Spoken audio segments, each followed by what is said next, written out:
what is the common thread in the incidents of Khojaly, in the incident of the multiple incidents happening every day in the valley of occupied Kashmir, in Srebrenica, what happened at Sabra, Shatila in the occupied territories of Palestine, you name it. Any place where there is a massacre or genocide, it is done for a purpose, and that purpose, ladies and gentlemen, is to spread terror amongst the innocent civilians. A genocide, if you look at history, if it's an armed conflict, the aggressor will be able to take his aggression to a certain latitude, and then they'll have to fall back because there will be a response, and a strong response. In the audience, there are members of the armed forces of Pakistan sitting here, and they can attest to this fact. When we look at the variables, what was different on the 26th of February 1992 and the recent conflict that Armenia imposed on Azerbaijan in the year 2021, the variable that changed, ladies and gentlemen, was that this time around, Azerbaijan had force multiplier weapon systems that the Armenians did not even anticipate in their calculus of war. They thought it will be a walkover. But as a complement to the Azerbaijani forces, their armed forces of Armenia, their armor was stopped dead, literally dead in its tracks with the drone technology and the force multiplier weapon systems. It just turned the tables. They didn't realize what happened to them. That is what changed. For that to happen, ladies and gentlemen, what are the variables that we are looking at? If you look at the territorial integrity of any country, what are the variables we are looking at? One of the bases is a strong national cohesion, a strong economy, a credible defense system. These are the three pillars that hold up the territorial integrity of the country. Knock out each one of these variables and you start impinging on the territorial integrity of a country.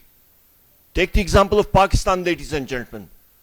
Our strong, credible defense system, be it conventional, non-conventional, nuclear, that is holding the defense and the territorial integrity of the country.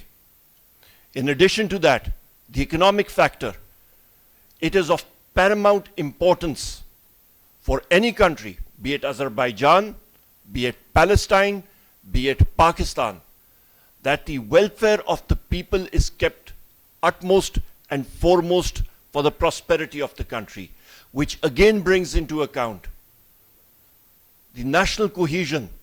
A prosperous country, across the areas when there is prosperity, the country comes together, it gels together. So these are the variables that we have to be looking at.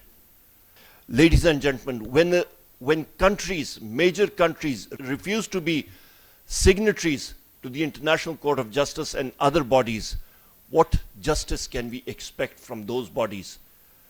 The justice in these scenarios, ladies and gentlemen, is the ability to stand your ground, to defend your integrity and your territory on your own. At the end of the day, when the chips are down, only your closest friends will be with you and you will have to rely on your own. When you rely on your own competence, on your own strength, only then will your friends also come together. So, to enable a country to do that, what do we have to do? We have to invest in our people, we have to invest in technology, we have to invest in artificial intelligence, in robotics, we have to invest in food technologies. All these are things that we have to invest in. Why? Because they are the underpinnings of the territorial integrity of the country. And if we do that, I think any country, no matter where you are in the world, we will be able to avoid the genocide that is taking place every day in occupied Kashmir. We will be able to avoid the massacre of Srebrenica. We will be able to avoid the massacre and genocide of Khojaly, where more than 850 people lost their lives, women and children, innocent men and children. And today, ladies and gentlemen, we don't have to look far. Look at what is happening in India today.